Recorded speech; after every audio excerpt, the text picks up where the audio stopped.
இப்போ நம்ம பார்க்க போகிறது பிரவீன் உத்ராத்ல பேப்பர் 2ல வரக்கூடிய எஸ்ஸே தான் நம்ம பார்க்க போகிறோம்.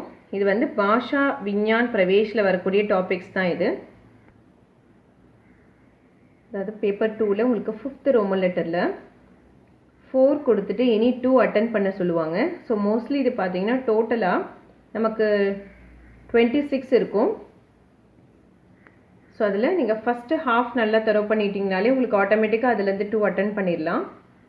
மோஸ்ட்லி இந்த டாப்பிக்கில் பார்த்தீங்க அப்படின்னா 2-3 கொஷினுக்கு ஒரே ஆன்சர் இருக்க மாதிரி இருக்கும். அதாவது ஒரு கொஷினுக்கு ஒரு ஆன்சர் இல்லாமல் ஸோ அந்த ஒரு ஆன்சருக்கே 2-3 கொஷின்ஸ்க்கு நீங்கள் ஒரே ஆன்சர் எழுதுகிற மாதிரி இதில் டாபிக்ஸ் இருக்கும். ஸோ அதனால் உங்களுக்கு இதில் படிக்கிற எஸ்ஸேஸும் கம்மியாக தான் இருக்கும். ஸோ இப்போ நம்ம ஃபஸ்ட்டு பார்க்க போகிறது பாருங்கள். பாஷா விஞ்ஞான் की परिभाषा देते हुए उसके विषय वस्तु का विवेचन कीजिए. அதாவது பாஷா விஞ்ஞான் அப்படின்னா நம்முடைய மொழி அறிவுன்னு சொல்லுவாங்க இல்லையா, லாங்குவேஜோடைய நாலேஜ். ஸோ அதை பற்றியான இன்ட்ரொடக்ஷன் டெஃபினிஷனும் உஸ்கி விஷய வஸ்து, ஸோ அதுக்குள்ளே இருக்கிற என்ன கான்செப்ட், அது எப்படி உருவாச்சு அப்படின்றதுக்கான ஒரு ஸ்டேட்மெண்ட்டும் கொடுக்க சொல்கிறாங்க. அதே எப்படி இன்னொரு கொஷினாக உங்களுக்கு எக்ஸாமில் கேட்கலாம் அப்படின்னா பாஷா விஞ்ஞான் की परिभाषा विषय वस्तु एवं विशेषताओं का विवेचन कीजिए. அதே தான். ஸோ இந்த மொழி அறிவினுடைய அந்த இன்ட்ரொடக்ஷன் கேட்குறாங்க. அதுக்கப்புறம் ஏவங் அது மட்டும் இல்லாமல் விசேஷ்தாவும் அதனுடைய ஸ்பெஷாலிட்டிக்கான ஸ்டேட்மெண்ட் என்ன, ஏன் அதை நம்ம ஸ்பெஷல்னு சொல்கிறோம் அப்படின்றதுக்கான ஸ்டேட்மெண்ட்டும் கேட்டிருக்காங்க. ஸோ ஃபர்ஸ்ட் என்ன அப்படின்னா ஸோ பாஷா விஞ்ஞான் கியா ஹை, அதாவது மொழி அறிவு அப்படின்னா என்ன. விஞ்ஞானம் மோஸ்ட்லி சயின்ஸ் அப்படின்னு சொல்லுவோம், சயின்ஸுன்னு சொல்லலாம், நாலேஜுன்னு சொல்லலாம். ஸோ இது வந்து அதுதான் மொழி அறிவுனா என்ன அப்படின்னு கேட்குறாங்க. பாஷா விச்சார் யா பாவோம் கே அபிவியக்தி கா சாதன் ஹை, அதாவது மொழின்றது வந்து நம்மளுடைய எண்ணங்கள் மற்றும் நம்மளுடைய உணர்வுகளுடைய வெளிப்பாடுக்கான ஒரு சாதனமாக இருக்குது, அது ஒரு மீடியமாக இருக்குது அந்த மொழின்றது. பாஷா விஞ்ஞான் மே பாஷா கா வைஞானிக் அத்தியன் கியா ஜாத்தா ஹை, அதாவது மொழி அறிவில் நம்ம வந்து அந்த மொழிக்கான வைஞானிக் அத்தியன் அறிவுபூர்வமான ஒரு லேர்னிங்கை தான் நம்ம வந்து இதில் பார்க்குறோம், அந்த அறிமுகத்தை தான் நம்ம இதில் வந்து பார்க்குறோம். किसी विषय के बारे में विशेष ज्ञान देने वाले शास्त्र को विज्ञान कहते हैं. அதாவது ஏதாவது ஒரு விஷயத்தை பற்றி அதுக்கான கம்ப்ளீட் அறிவை நமக்கு கொடுக்கக்கூடிய சாஸ்திரம், அந்த சயின்ஸ் அதை நம்ம என்ன சொல்கிறோம், விஞ்ஞான். பொதுவான ஒரு வேர்டாக விஞ்ஞான் அப்படின்னு ஜென்ரலாக சொல்லிடுறோம். அந்த சாஸ்திரத்தை தான் நம்ம விஞ்ஞான்னு சொல்கிறோம், அறிவியல். பாஷா விஞ்ஞான் பாஷா கா விஞ்ஞான் ஹை, அதாவது அந்த மொழி அறிவு என்பது அந்த மொழிக்கான அறிவு. அதில் இஸ்மே பாஷா சம்பந்தி விசேஷ ஞான் பிரஸ்துத் கியா ஜாத்தா ஹை, ஸோ அதில் அந்த மொழி சம்பந்தமான ஒரு சிறந்த அறிவு நமக்கு வந்து இதுலேருந்து கிடைக்குது. इस विज्ञान को हम तुलनात्मक भाषा विज्ञान भाषा शास्त्र तुलनात्मक भाषा शास्त्र भी कहते हैं. ஸோ இந்த அறிவை தான் நம்ம என்னன்னு சொல்கிறோம், ஹம் துலனாத்மக் அப்படின்னா கம்பேரிட்டிவ். ஸோ ஒரு கம்பேரிட்டிவ் மொழி அறிவியல், மொழி அறிவுன்னு சொல்கிறோம். அந்த மொழியோட சாஸ்திரம், ஸோ அது எப்படி வந்து உருவாச்சு, அந்த மொழி எப்படி பயன்படுத்தணும், ஸோ அதனுடைய கம்பேரிசன், அப்படி அதை தான் வந்து நம்ம என்னன்னு சொல்கிறோம், நம்ம விஞ்ஞான் அப்படின்னு சொல்கிறோம். ஷியாம் சுந்தர்தாஸ் கஹத்தே ஹைக்கி, ஸோ இவர் என்ன சொல்கிறார் அப்படின்னா பாஷா விஞ்ஞான் பாஷா की उत्पत्ति उसकी बनावट उसके विकास और उसके ह्रास आदि के वैज्ञानिक व्याकरण करता है. அதாவது சுந்தர்தாஸ் என்ன சொல்கிறார் அப்படின்னா அந்த மொழி அறிவுன்றது என்ன அப்படின்னா அந்த மொழியினுடைய வளர்ச்சி, உஸ்கி பனாவட் அப்படின்னா அந்த மொழியினுடைய அந்த அமைப்பு, வடிவம் சொல்லுவாங்க இல்லையா, ஷேப்ஸ். இப்போ ஏன்னா நம்ம அதுக்கு ஒரு ஃபார்மெட் ஏ அப்படின்ற மாதிரி எழுதுகிறோம். ஸோ அதுதான் அந்த பனாவட், அந்த வடிவத்தை குறிக்கிறது. உஸ்கே விகாஸ் அதனுடைய வளர்ச்சி, உஸ்கே ஹராஸ் அதனுடைய அழிவு. இதை பற்றியான வைஞானிக் வியாக்கரன், ஒரு அறிவு சார்ந்த ஒரு இலக்கணத்தை வந்து நமக்கு சொல்லுது. வியாக்கரனாலே கிராமர் சொல்லுவோம் இங்கிலீஷில், அது தமிழில் இலக்கணம். பாஷா விஞ்ஞான் க க்ஷேத்ர அத்தியந்த விஸ்திருத் ஹை, ஆனால் இப்போ என்னாச்சு அந்த மொழி அறிவுக்கான அந்த ஃபீல்டு, க்ஷேத்ர அப்படின்னா அந்த ஃபீல்டு ரொம்ப அளவு கடந்த வந்து வளர்ச்சி அடைஞ்சிருச்சு. அதுதான் அத்தியந்த விஸ்திருத், ரொம்ப அளவு கடந்து நல்லா வளர்ச்சி அடைந்திருக்கு இப்போது. நெக்ஸ்ட் பாஷா விஞ்ஞான் கா மகத்துவ, அதாவது மொழி அறிவினுடைய ஸ்பெஷல் என்ன. भाषा विज्ञान की सहायता से किसी भाषा का वैज्ञानिक अध्ययन और अनुशीलन किया जाता है. அதாவது பாஷா விஞ்ஞான அந்த மொழிக்கான அறிவினுடைய உதவியால், அந்த மொழி அறிவின் உதவியால் எந்த ஒரு லாங்குவேஜினுடைய கிசி பாஷாக்கா எந்த ஒரு மொழியினுடைய வைஞ்ஞானிக் அத்தியன் ஒரு அறிவு சார்ந்த அந்த லேர்னிங் அந்த தெரிஞ்சுக்கிறதுக்கும் அவர் அனுஷீலன் கியா ஜாத்தா ஹை. அதுக்கான பயிற்சியும் வந்து நமக்கு அதில் கிடைச்சிருக்க முடியுது. இந்த மொழி அறிவினால, இந்த பேசிக் மொழி அறிவு வச்சு நம்ம எந்த ஒரு மொழியையும் வந்து நம்மளால லேர்ன் பண்ணிக்க முடியும். विभिन्न कालों में किसी एक भाषा में पाए जाने वाले रूप, ध्वनि, अर्थ आदि भेदों का अध्ययन इसमें होता है. அதாவது டிஃப்ரெண்ட் அந்த பீரியட்ஸ்னு சொல்கிறோம்ல, அந்த வீரகாத்தா கால், ஆதுனிக் கால், அந்த மாதிரி நிறைய காலங்கள் சொல்கிறோம். அதில் கிசி ஏக் பாஷாமே பாயே, எந்த ஒரு லாங்குவேஜ்லேயும் இருக்கக்கூடிய அதனுடைய வடிவம், அதனுடைய சவுண்டு, துவனி அப்படின்னா அதனோட சவுண்டு, அர்த்தனா அதனோட மீனிங், ஒரு பேதம், அதுக்குண்டான டிஃப்ரென்ஸ், இது எல்லாத்த பற்றியான லேர்னிங்ஸ், அது அப்படி என்ன அப்படின்னா என்னன்றது தெரிஞ்சுக்கிறதும் இந்த அந்த பாஷா விஞ்ஞானில் இருக்குது. भाषा विज्ञान में विभिन्न भाषाओं की ध्वनियाँ, शब्द रूपों और प्रयोगों का तुलनात्मक अध्ययन होता है. ஸோ இந்த சயின்ஸ் அந்த மொழி அறிவிலையும் பலவிதமான மொழிகளினுடைய சவுண்ட்ஸு, வேர்ட்ஸு, அந்த சப்த ரூபம் அப்படின்னா அந்த வார்த்தைகளோட வடிவம், அதுக்கப்புறம் ஒரு பிரயோகம்னா அதை எப்படி பயன்படுத்துறது, அப்படிப்பட்ட ஒரு கம்பேரிட்டிவ் லேர்னிங் வந்து நமக்கு கிடைக்குது. அது மற்ற மொழிகளோட கம்பேர் பண்ணி அதுக்கான அறிவையும் நமக்கு வந்து இதுலேருந்து கிடைக்குது. भाषा के बारे में उठने वाले सभी सवालों का हल भाषा विज्ञान करता है. அதாவது பாஷா கே பாரேமே முட்டினை வாலே, அதாவது மொழியை பற்றி நம்ம தெரிஞ்சுக்கிறதுக்காக எழக்கூடிய எல்லா விதமான கேள்விகள் எழுது இல்லையா. ஸோ அந்த நிலையை தான் நம்ம என்னன்னு சொல்கிறோம், பாஷா விஞ்ஞான். அந்த நிலையை நம்ம எப்படி போக்க முடியும், இந்த பாஷா விஞ்ஞான் மூலமாக நம்ம அந்த அறிவை பெறலாம். உதாரணம் के लिए प्राचीन हिंदी में, ஸோ ஒரு எக்ஸாம்பிளுக்காக என்ன சொல்கிறாங்க, எப்படி இது வந்து ப்ரூவ் பண்ணுறாங்க அப்படின்னா, அதாவது இங்கே சொல்கிறாங்க இல்லையா, கேள்வி எழும்புது மொழியை பற்றி கேட்கும்போதுன்னு சொல்லும்போது, ஸோ அதுக்கு இங்கே கீழே ஒரு உதாரணம் கொடுக்குறாங்க பாருங்கள். உதாரணம் के लिए, அதாவது எக்ஸாம்பிளாக பிராச்சீன் ஹிந்தி में, ஸோ அந்த காலத்து அப்போ ஓல்டன் டைமில் ஹிந்தியில் மிருக் சப்த கா பிரயோக் சபி ஜான்வரோं के लिए हो रहा था. அதாவது அப்பெல்லாம் மிருக் அப்படின்ற வார்த்தையை வந்து அனிமல்ஸ்க்காக வந்து பயன்படுத்தினாங்களே. காமனாக மிருக் அப்படின்னா அனிமல்ஸ், அதுதான் ஜான்வரும் கேலியே, அனிமல்ஸ்க்காக மட்டும்தான் பிரயோகம் பண்ணாங்க. பர் ஆஜ்கல், ஆனால் இப்போ அதை மாறி மிருக் சப்த சிர்ஃப் ஹிரண் கோ சூச்சித் கர்த்தா ஹை. ஆனால் இப்போ அந்த மிருக்குன்ற வார்த்தை மானுக்கு வந்து பயன்படுத்துகிறாங்களாம். மானுக்கு மட்டும், மானை குறிக்கிற மாதிரி அந்த மிருக்குன்ற வார்த்தை மாறிடுச்சு அப்படின்றது இதுக்கு ஒரு சிறந்த உதாரணமாக சொல்கிறாங்க. நெக்ஸ்ட் பாஷா விஞ்ஞானி விஷய வஸ்து, அந்த மொழி அறிவுன்னு சொல்கிறோம், அதுக்கான என்னென்ன விஷயங்கள் இதில் இருக்குது, கான்செப்ட் என்ன. பாஷா விஞ்ஞான் किसी भाषा की उत्पत्ति से लेकर आज तक के उसके विकास का इतिहास है. அதாவது இந்த மொழி அறிவுன்றது எந்த ஒரு மொழியினுடைய வளர்ச்சியிலேருந்து ஆரம்பித்து, எந்த ஒரு மொழியாக இருந்தாலும் உற்பத்தி அதனுடைய ஆரிஜினையும் ஆஜ் தக்குக்கு இப்போ இருக்கிற வரைக்கும், இப்போ இருக்கிற மொழிகளோட அறிவையும் சேர்த்து உஸ்கே விகாஸ் அதனுடைய வளர்ச்சியை நமக்கு தெரிவிக்கிறதுக்கான இதிஹாஸா இருக்குது. அது ஒரு வரலாறாக நமக்கு வந்து இருக்குது. அதாவது மொழி தோன்றிய சரித்திரத்தை நமக்கு சொல்லக்கூடியதான் இந்த பாஷா விஞ்ஞான் இருக்குது. பாஷா விஞ்ஞான் किसी भाषा की उत्पत्ति, ध्वनि, संगीत, शब्द रूप, वाक्य रचना, व्याकरण आदि बातों की विवेचना और भाषा में हुए परिवर्तन आदि का भी विवरण हमें देता है.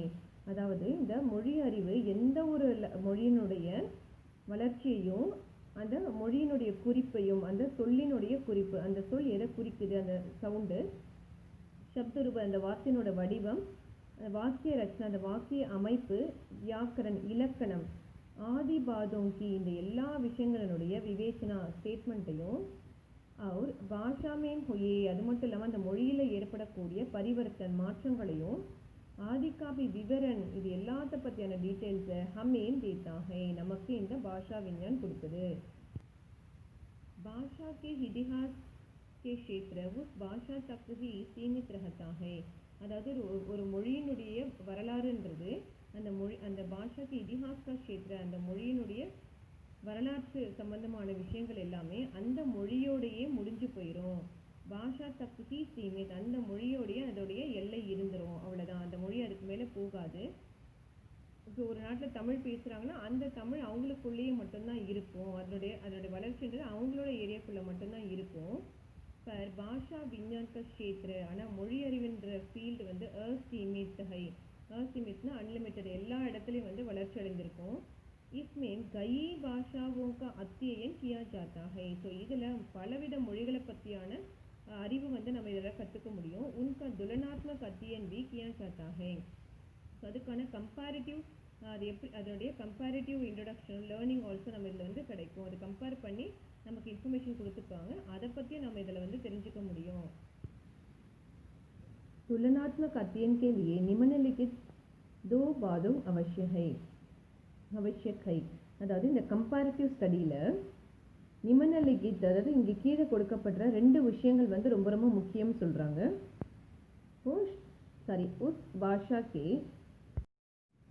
उस भाषा की प्राचीन और नवीन रूपों और अर्थों की परस्पर तुलना. அதாவது ஃபஸ்ட்டு விஷயம் என்ன அப்படின்னா அந்த லாங்குவேஜினுடைய பழைய மற்றும் அந்த புதிய வடிவங்களும் அதனுடைய மீனிங்ஸுக்குமே உள்ள கம்பேரிசன். அந்த மொழிகளுக்குள்ளேயே இருக்கிற அந்த இப்போ இருக்கிறதுக்கும் பழைய காலத்தில் இருந்த வடிவத்துக்கும் மீனிங்ஸுக்குமே உள்ள அந்த கம்பேரிட்டிவ். उस भाषा के कुछ रूपों और अर्थों की अन्य भाषाओं के रूपों और अर्थों के साथ तुलना. இன்னொரு கம்பேரிசன் என்ன அப்படின்னா அந்த மொழி மற்றும் இந்த மொழியோடைய வடிவங்களும் அர்த்தங்களையுமே இன்னொரு மொழியோடைய வடிவங்களோட அர்த்தங்களோடும் கம்பேர் பண்ணுறது. இது 2 விஷயங்களுமே ரொம்ப இம்பார்ட்டண்ட் அந்த கம்பேரிட்டிவ் ஸ்டடி பண்ணுறதுக்கு. பாஷா और वाणी संबंधी कुतूहल का भी समाधान भाषा विज्ञान देता है. அதாவது மொழி மற்றும் அந்த சொல் இருக்கு இல்லையா, அது சம்பந்தமான வார்த்தைகள் சம்பந்தமான ஆர்வத்துக்கான அந்த சமாதான் அப்படின்னா என்னென்னா அதுக்கான ஈக்குவாலிட்டியை வந்து நமக்கு அந்த மொழி அறிவு கொடுக்குது. அதுதான் சொல்கிறாங்க. பாஷா விஞ்ஞான் பாஷாக்கு ஆத்ம கஹானிகை. அதாவது மொழி அறிவுன்றது அந்த மொழியினுடைய பேஸே அப்படின்ற மாதிரி. பாஷா விஞ்ஞான் கா அத்தியன் ஏக் அனோகா அனுபவ் ஹை. அதாவது அந்த மொழி அறிவினுடைய ஸ்டடி அந்த படிப்பினை இருக்கு இல்லையா, அது ஒரு தனித்துவம் வாய்ந்த அனுபவம் அப்படின்ற மாதிரி சொல்கிறாங்க. இந்த கம்பேரிட்டிவ் ஸ்டடிலாம் பண்ணுறது ஒரு தனித்துவமான எக்ஸ்பீரியன்ஸ் வந்து நமக்கு கொடுக்குது. பாஷா கி பிரகிருதி வ விசேஷதாயிங். அதாவது ஒரு மொழியினுடைய வளர்ச்சியும் அதனுடைய ஸ்பெஷாலிட்டி என்னன்றதை பார்க்கலாம். भाषा विज्ञान के द्वारा भाषा की प्रकृति व उसके विशेषताओं से संबंधित निम्न बातें स्पष्ट होती हैं. அதாவது இந்த மொழி அறிவின் மூலமாக அந்த மொழியினுடைய வளர்ச்சி அதனுடைய சிறப்புகளையும் அந்த சிறப்புகள் சம்பந்தமான இந்த கீழே கொடுக்கப்பட்ட விஷயங்கள் வந்து நமக்கு விஷயங்கள் மூலமாக அந்த மொழி அறிவு எந்த அளவுக்கு நமக்கு பயனுள்ளதாக இருந்ததுன்றதை ஸ்பஷ்ட ஹோத்திகை நம்ம கிளியராக வந்து இந்த நிமன பாதம்னு கீழே கொடுக்கப்பட்ட விஷயங்கள் மூலமாக நான் தெரிஞ்சுக்க முடியுதுன்னு சொல்கிறாங்க. ஸோ அதில் ஃபஸ்ட்டு ஒன் என்ன அப்படின்னா பாஷா பைத்ருக் சம்பத்தி நகிஹை. அதாவது ஒரு மொழின்றது முன்னோர்கள் சம்பாதித்த செல்வம் கிடையாது. लोग समझते हैं कि माता पिता की भाषा उनकी संतानों को अनायास ही प्राप्त हो जाते हैं. அதாவது மக்கள் நினச்சிக்கிறாங்க அம்மா அப்பாவுடைய மொழி வந்து உன்கி சந்தானங்கோ அவங்களுடைய குழந்தைகளுக்கு ஈஸியாக அவங்களால கிடச்சிருது. यह बात गलत है. ஆனால் இப்படி மக்கள் நினச்சிட்டு இருக்கிறது ரொம்ப ரொம்ப தவறு. घर से बाहर किसी विदेश में पाला गया बच्चा. அதாவது வீட்டை விட்டு வெளியே வந்து வேற ஏதாவது தேசத்தில் வளரக்கூடிய ஒரு குழந்தை அப்படி மாத்ருபாஷா மேம் நஹி போல்தா. தன்னுடைய தாய்மொழியில் பேசினா அது மற்றவங்களுக்கு புரியாது. அவங்களால தன்னுடைய தாய்மொழியில் பேச முடியாது. அதாவது வீட்டை விட்டு வெளியே வந்துட்டாங்க குழந்தையிலேயே வேற ஏதோ ஒரு இடத்துல வசிக்கிறாங்க அப்படின்னா வேற ஒருத்தங்க எடுத்து வளர்க்கும் பொழுது என்ன ஆகும், அவங்க என்ன பேசுகிறாங்களோ அந்த மொழியை தான் இந்த குழந்தை பின்பற்றும். அவங்க அம்மா அப்பா என்ன மொழி பேசுகிறாங்களோ அது அப்படி வந்துடாது அப்படின்னு சொல்கிறாங்க. அதாவது குழந்தையிலே வேற ஒருத்தவங்க தூக்கிட்டு போயிடறாங்க, ஹிந்தி பேசுகிறவங்க தூக்கிட்டு போயிடுறாங்க, தமிழ் பேசுகிறவங்க குழந்தைய அப்படின்னா அந்த குழந்தையோட அம்மா தமிழ் பேசுகிறாங்கன்றதுக்காக அந்த ஹிந்திக்காரங்க எடுத்துகிட்டு போயிட்டாங்கன்னா அவங்க வந்து என்ன பேசுகிறாங்களோ அதை தான் குழந்தை கற்றுக்கும். நம்மளோட அம்மா அப்பா தமிழ் தான் பேசுகிறாங்க அப்படின்னு தமிழ் வந்து அந்த குழந்தையால் பேச முடியாது. ஸோ அந்த குழந்தை ஒரு சின்ன குழந்தை எந்த இடத்துலேருந்து எந்த பேஸ்லேருந்து வளருதோ அந்த மொழி தான் அது கற்றுக்கொள்ளும் அப்படின்னு சொல்கிறாங்க. பாஷா ஏக் அர்ச்சித்து சம்பத்தி ஹை. அதனால தான் மொழி வந்து ஒரு ஏர்ன்டு லாங்குவேஜ், அதாவது அது நம்ம கற்றுக்கக்கூடிய ஒரு விஷயம். பாஷா सीखने के लिए प्रयत्न की आवश्यकता होती है. அதாவது மொழியை நம்ம கற்றுக்கணும் அப்படின்னா முயற்சின்றது ரொம்ப ரொம்ப அவசியம். बच्चे अपने परिवार वालों के बोलने के ढंग का अनुकरण करके बोलने लगता है. அதாவது குழந்தை தன்னுடைய ஃபேமிலியில் இருக்காங்க இல்லையா, அவங்க பேசும்போது அவங்களுடைய முறையை பின்பற்றி தான் அது என்ன பண்ணுது, தானும் பேச கற்றுக்குது. प्रयत्न के कारण वह बोलने की क्षमता प्राप्त करता है. அப்படி முயற்சி பண்ணுறதுனால தான் அது பேசுறதுக்கான திறமையை வந்து அந்த குழந்தைக்கு கிடைக்கிது. பாஷா சாமாஜிக் வஸ்து है, அதாவது மொழின்றது ஒரு சமுதாய சம்பந்தப்பட்ட ஒரு விஷயம். किसी भी भाषा का प्रयोग सिर्फ समाज में होता है. அதாவது எந்த ஒரு மொழியுமே நம்ம எங்கே பயன்படுத்துவோம்னா சமுதாயத்தில் மட்டும்தான் பயன்படுத்த முடியும். அதாவது மற்றவங்களோட கம்யூனிகேட் பண்ணும்போது தான் அது பயன்படும். சமாஜ் நஹி ஹை தோ பாஷா பி நஹி ஹை. அதாவது சமுதாயம் அப்படின்றது ஒன்று இல்லை அப்படின்னா மொழின்றதுக்கு ஒன்று அவசியமே இல்லாமல் போயிருக்கும். किसी एक समाज की भाषा को आदमी समाज के बीच में रहकर ही सीखता है, फिर उसका प्रयोग उसी समाज में वह करता है. अदाद किसी एक समाज की भाषा को எந்த சமுதாயத்தில் இருக்கிற மொழியில் ஒரு மனிதன் வந்து சமாஜ்கே பீச் மேம் அந்த சமுதாயத்துக்கு நடுவில் வந்து அந்த மொழியை கற்றுக்கிறானோ, அதாவது நீங்கள் சமுதாயம் அப்படின்றது அந்தந்த மொழி பேசுகிறவங்கள அந்த குரூப்பை வந்து சமுதாயம் சமாஜ் அப்படின்னு சொல்கிறாங்க. ஒரு சொசைட்டி, இப்போ தமிழ் பேசுகிறவங்கள ஒரு சமாஜ் அப்படின்னு சொல்லுவாங்க, அதை ஹிந்தி பேசுகிறவங்கள ஒரு சமுதாயம் அப்படின்ற மாதிரி. ஸோ எந்த சமுதாயத்துக்குள்ளே அந்த மனிதன் வந்து இருந்து அந்த மொழியை கற்றுக்கிறானோ அதுக்கப்புறம் ஃபேர் உஸ்கா பிரயோக் அதனுடைய பயன்பாடை உசி சமாஜ்மே வக கர்த்தாஹே அந்த சமுதாயத்துக்குள்ளே தான் அவனால் வந்து பயன்படுத்த முடியும். பாஷா பரம்பராகத் ஹை, அதாவது அந்த மொழின்றது பரம்பரையாக வரக்கூடியது அப்படின்னு சொல்கிறாங்க. ஸோ நம்ம என்ன மொழி பேசுகிறோமோ அதுதான் நம்மளோட பிள்ளைகளுக்கு சொல்லித்தருவோம். ஸோ அந்த பிள்ளைகள் அவங்களோட பிள்ளைகளுக்கு சொல்லித்தருவாங்க இல்லையா. ஸோ அதனால தான் மொழியை வந்து பரம்பராகத்து ஒரு வழியாக வரக்கூடியது அப்படின்னு சொல்கிறது. பாஷா பரம்பராமேம் சலி ஆ ரஹி ஹை, அதாவது மொழின்றது பரம்பரையாக வந்து கொண்டிருக்கக்கூடிய ஒரு விஷயம். ஹரேக் ஆதமி கூத் கிசி பாஷா கோ பைதா நஹி கர்த்தா, அதாவது ஒவ்வொரு மனுஷனுமே தானே வந்து எந்த ஒரு மொழியுமே வந்து உருவாக்கிட முடியாது, தனக்குன்னு ஒரு மொழியை உருவாக்க முடியாது. ஏக் परिवार का वंशज उस परिवार की भाषा का ही प्रयोग करता है. அதாவது ஒரு ஃபேமிலியினுடைய வம்சம் இருக்காங்களே அவங்க அந்த உஸ் परिवार की भाषा அந்த ஃபேமிலியோட மொழியை பயன்படுத்தி தான் தங்களுக்குள்ள பேசிப்பாங்க. பாஷா கா விகாஸ் ஹோதா ஹை, மொழியினுடைய வளர்ச்சி. பாஷா கா விகாஸ் அவசிய ஹோதா ஹை, அதாவது ஒரு மொழிக்கான வளர்ச்சி ரொம்ப ரொம்ப முக்கியம். வக பரிவர்த்தன்ஷீல் ஹை, அது மட்டும் இல்லாமல் அது மாறக்கூடியது, அதாவது மொழியினுடைய வளர்ச்சின்றது கண்டிப்பாக மாறக்கூடியது. பாஷா கே விவகார் கா ஆதார் உன்கே மன் கா பாவ் और உச்சாரன் அவசிய ஹை, அதாவது இந்த மொழியினுடைய விவகார் கா ஆதார், அந்த விவகாரம்னா அந்த இன்ஃபர்மேஷன் இருக்குது அதுக்கான ஆதாரம் உன்கே மன் கா பாவ் அந்த அவங்களோட மனசில் இருக்கிற இமோஷன்ஸை வெளிப்படுத்துறதுக்கு உதவுது. அவர் உச்சாரன், அதுக்கப்புறம் அதை எப்படி பயன்படுத்தணும், இது எல்லாமே வந்து ஒரு மொழிக்கு ரொம்ப அவசியமாக இருக்குது.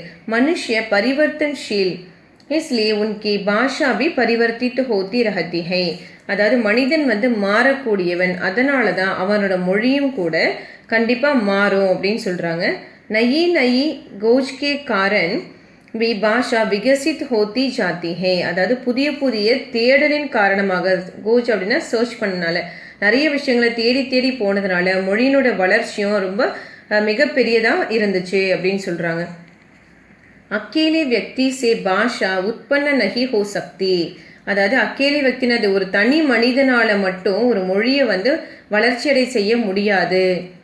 கிசி ஏக் வியக்தி கி போலி கோ ஹம் பாஷா நஹி கஹ சக்தே, அதாவது ஏதாவது ஒரு மனிதன் ஒரு மொழியை பேசுகிறான் அப்படின்னா அதை வந்து மொழின்னு சொல்லிட முடியாது. ஏக் சமாஜ் கி போலி கோ ஹி உஸ் சமாஜ் கி பாஷா கஹத்தி ஹே, எந்த ஒரு சமுதாயத்தில் வந்து அந்த ஒரு மொழியை எல்லாரும் பேசுகிறாங்களோ அந்த சமுதாயத்தை தான் நம்ம வந்து அந்த சமுதாயத்துக்குள்ளே பேசப்படுகிற ஒரு விஷயத்தை தான் நம்ம என்னன்னு சொல்கிறோம், பாஷா கஹத்திஹே மொழின்னு சொல்கிறோம். தனக்குள்ளே தான் மட்டும் ஒரு லாங்குவேஜ் பேசுகிற மற்றவங்க யாருக்கும் புரியலன்னா அது லாங்குவேஜ் கிடையாது. மத்லப் யஹ ஹைக்கி, அதாவது கருத்து என்ன அப்படின்னா அக்கேலா ஏக் ஆதமி பாஷா உற்பன்ன நஹி கர் சக்தா, அதாவது தனியாக ஒரு மனிதனால் ஒரு மொழியை உற்பத்தி அதாவது அதை வளர்ச்சியடை செய்ய முடியாது, உருவாக்க முடியாது அப்படின்றதான் இங்கே இருக்கிற கருத்து. கடினாயி சே சரல்தாக்கி ஓர், அதாவது கடினமான வார்த்தைகள் வந்து எப்படி எளிமையாக வந்து ஒரு மொழியை வந்து மாறுது அதுக்கான பக்கத்தை வந்து இங்கே சொல்கிறாங்க. பாஷா கி தாரா கடினாயி சே சரல்தா கி ஓர் ஜாத்தி ஹே. அதாவது அந்த மொழியினுடைய அந்த வளர்ச்சிகள் சொல்கிறோம் இல்லையா, அந்த வழிகள், அந்த வழிகள் எல்லாமே ரொம்ப டிஃபிகல்ட்டாக இருந்துதான் எளிமையாக இப்போ வந்து மாறி இருக்குது. ஆதமி ஹமேஷா கம் பிரயத்தன் கர்க்கே அதீக் லாப் உட்டானா சாஹத்தா ஹை. ஏன் அப்படின்னா பொதுவாகவே மனிதன் வந்து ஹமேஷா எப்போவுமே கம்மியாக முயற்சி செஞ்சு அதிகமான லாபத்தை அடையணும்னு தான் ஆசைப்படுறாங்க. इसलिए जहाँ கடினாயி மஹசூஸ் ஹோத்தி ஹை உசே வஹ சரல் பனா தேதே ஹை. அதனால தான் எந்த இடத்துல கடினாயி, எந்த இடத்துல அவங்களுக்கு கஷ்டமாக ஃபீல் பண்ணாங்களோ அதை ஈஸியாக இவங்க வந்து மாற்றிடுறாங்களாம் தன்னோட மொழியின் மூலமாக. அனுகரணாத்மக் பிரவருத்தி, அது அனுகரணாத்மக் அப்படின்னா ஒரு ஃபாலோ பண்ணக்கூடிய ஒரு மொழின்றது ஒரு பின்பற்றக்கூடிய ஒரு விஷயம்.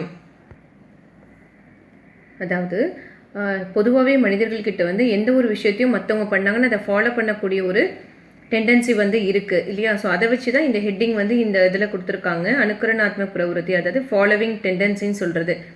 எது ஒன்றுமே மற்றவங்க என்ன பண்ணாங்களோ இதை அவங்க ஃபாலோ பண்ணுவாங்க. மனுஷ்ய மீம் அனுகரணாத்மக் பிரவருத்தி ஹை. அதுதான் இங்கே என்ன சொல்கிறாங்க, எந்த ஒரு எல்லா மனிதர்களுக்குள்ளேயும் அந்த ஃபாலோ பண்ணக்கூடிய ஒரு டெண்டன்சி வந்து அந்த மனப்போக்கு இருக்குது. இஸ்லியே பாஷா கா அர்ச்சன் அனுகரணாத்மக் ஹி ஹை. அதனால தான் அந்த மொழி எப்படி வந்தது அப்படின்னா அந்த ஃபாலோ பண்ணதுனால தான் வந்தது. அதாவது மற்றவங்க பேசுனது, மற்றவங்க பயன்படுத்தின குறியீடுகள், மற்றவங்க பயன்படுத்தின அந்த மீனிங்ஸ், அந்த வார்த்தைக்கான மீனிங் எல்லாமே அதை ஃபாலோ பண்ணி தான் ஒரு விஷயம் வந்து அந்த மொழின்றதே உருவாச்சு. கிசி பாஷா கா அர்ச்சன் ஹம் அனுகரன் சே ஹி கர்த்தே ஹே. அதாவது எந்த ஒரு மொழியினுடைய வளர்ச்சியுமே அதை வந்து நம்ம வளர்க்கணும் அப்படின்னா அதை ஃபாலோ பண்ணால் மட்டும்தான் நம்மளால் அதை உருவாக்க முடியும். माँ बच्चे के सामने दूध कहती है तो बच्चा उसे सुनता है. அதாவது அம்மா குழந்தைக்கு முன்னாடி பால் அப்படின்னு சொல்லும்போது அந்த குழந்தை வந்து உசே சுனத்தாகே அதை கேட்குதான். அவர் உசேக்கா அனுகரன் கர்க்கே அதை அப்படியே ஃபாலோ பண்ணிட்டு ஸ்வயம் பி தானும் தூது கஹனேக்கு கௌஷிஷ் கர்த்தாகே. பால் அப்படின்னு சொல்லணுன்றதுக்கு முயற்சி பண்ணுதான். அவங்க என்ன வார்த்தை சொல்கிறாங்களோ அதே வார்த்தையை அதை சொல்கிறதுக்கு முயற்சி பண்ணுது. பாஷா விஞ்ஞான் ஜீவன் और समाज से जुटा हुआ है. அதாவது மொழி வந்து அந்த மொழி அறிவு என்பது நம்மளோட வாழ்க்கையோட இந்த சமுதாயத்தோடு இணைந்துடுச்சு. அது மட்டும் இல்லாமல் இஸ்கா அத்தியன் பி, அதனுடைய ஸ்டடீஸும் அதை பண்ணாங்களே கம்பேரிட்டிவ் ஸ்டடீஸ், அதை பற்றியான ஆராய்ச்சியும் கூட ரொம்ப இன்ட்ரெஸ்டிங்காக இருந்தது. ரோச்சக் அவர் உபயோகி சித்த ஹுவாகை, அதனுடைய பயன்பாடும் முழுமையடைஞ்சிருந்தது அப்படின்றத இதில் உங்களுக்கு எக்ஸ்பிளைன் பண்ணியிருக்காங்க.